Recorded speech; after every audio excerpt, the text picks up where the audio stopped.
Our last video was about guilt, shame, and remorse of conscience. And the question then becomes, why is this sideways? If you're in TikTok land, it'll make sense in a minute. But the real question is, okay, now what do I do? What do I do with this information? How do I apply this in a practical way? So let's get to that. So a quick review. Guilt is just the facts. Shame is how we feel about ourselves based on some sort of value judgment or false value or judgment. And then remorse of conscience takes us out of this mind spiral and pushes us into action.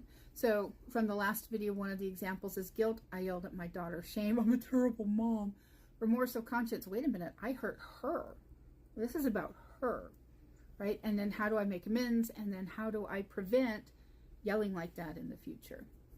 So let's kind of parse through something, and we'll use this form. This is a form that's helped me quite a lot in the past. So being on time. So just the facts. I am sometimes late, sometimes 5 minutes late, sometimes an hour late. I am late. Impact. Again, just the facts.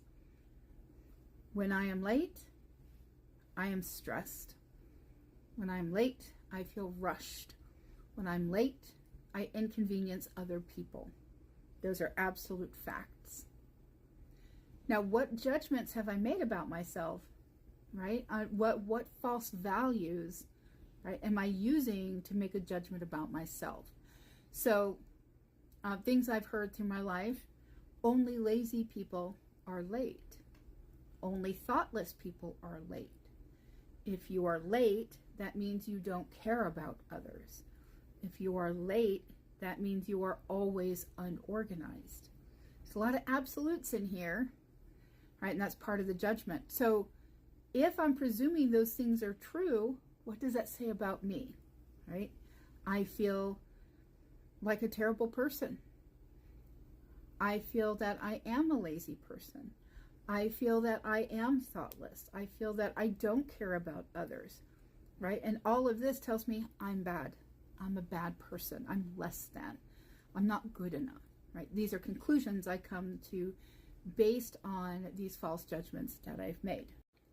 So remorse of conscience. Here where I say impact, let's look at who I've impacted. Well, I impacted my employer. A friend was frustrated with me because I was late and we missed the beginning of a movie, right? I was late to a party and my friend felt sad and I felt embarrassed. So how would I make amends?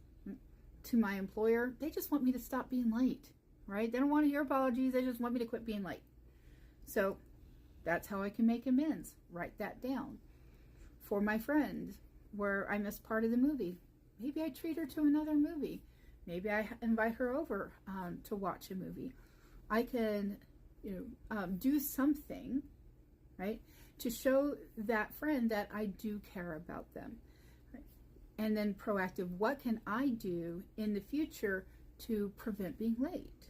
So this is where I might write down ADHD hacks, setting out clothes the night before, looking at why I'm late. What are the mechanics happening of why I'm late? And when I do that and I actually act on those things, then the shame disappears. Because there's another value judgment here, right? I made amends. That makes you feel good about yourself. I did something that was hard. Those things are true. I stretched myself. I became a better person through this. And now the personal value judgment is a good one.